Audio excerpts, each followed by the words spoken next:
So you had a really interesting message about someone who had been asked to look into a business idea, like a healthcare business idea as a doctor, and then they got a bit twitchy about it and pulled out. And so talk me through it. I think the crux of that was that this person was telling me that they felt that the company was doing something unethical, not operating with evidence-based practice.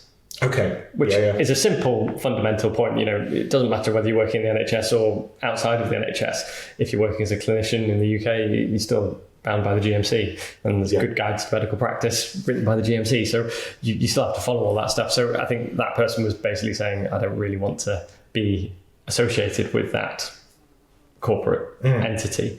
And I think that's fine. That's a really sensible decision. And, you don't have to do something you don't want to do. And she didn't want to spend time on something that was not going to be worthwhile or potentially get her in trouble.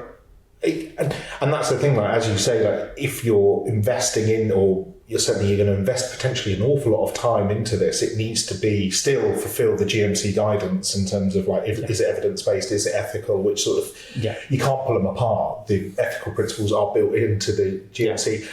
I think that you raise another point in terms of time, that you get a lot of these investors, and I've certainly had messages saying, can you have a look at this, which and you've got to draw a line somewhere in that as soon as you're giving up your time, your credibility, your knowledge, because someone's asking you to validate something, you need some remuneration for it, or you need to...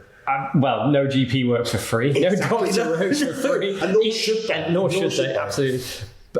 So if it's not in the contract, you don't offer it as a GP service. That's the deal, right? Yeah. So you can apply the same principle to corporate time and effort and energy. Yeah. So if you're advising people, get an advisory fee or have some sort of remuneration structure, be that an hourly rate or shares, or a combination of both, maybe that might be something. Obviously, if it's your own startup idea, maybe your investment is your own time. Exactly that. And I think it is this balance thing of, if you're getting someone external who's asking for your opinion, make sure you're remunerated.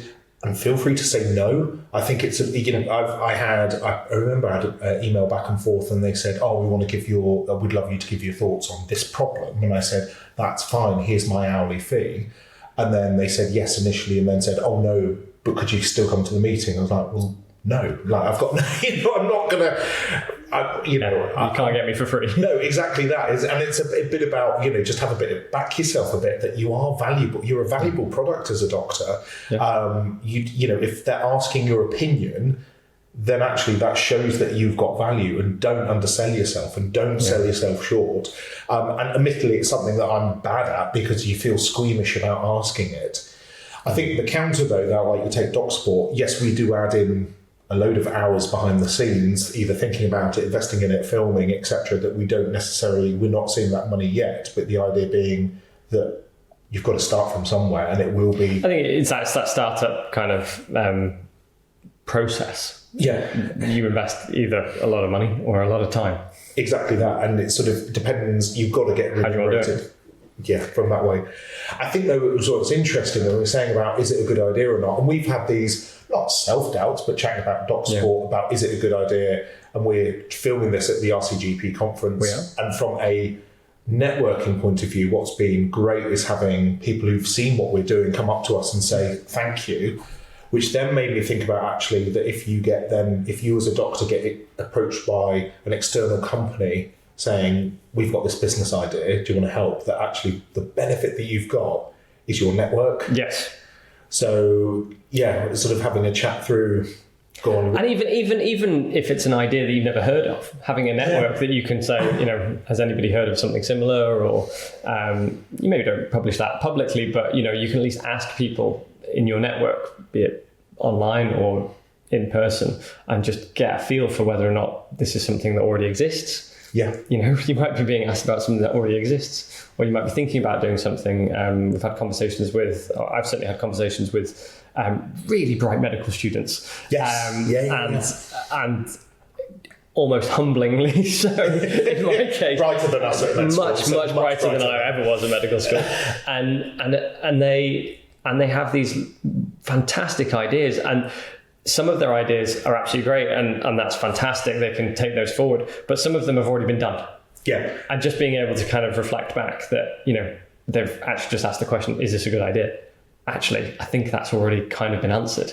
So maybe just redirect or refocus onto something else. And that in itself is valuable. Exactly. You know, you haven't wasted a load of time doing something that's already been done. Yeah. And with you as, you know, because we only know so much, if you sort of like share out amongst I had it the other day where a company wanted to work potentially with us. It was still very much in the early stages. I was having a chat about at our partnership level saying this, and then one of the partners said, oh, well, have you heard about this company that were providing a very similar service? Yeah. And so if that does happen, then you need to go back and say, and be honest and say, like, I've had a chat around with my network, you know, your product sounds very similar to this. Guess what? They probably are aware of it already if they've done due diligence.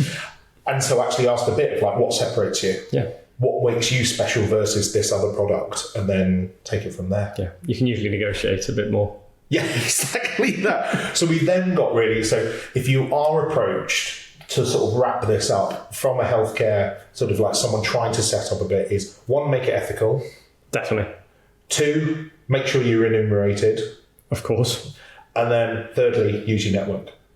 Sensible. Cool.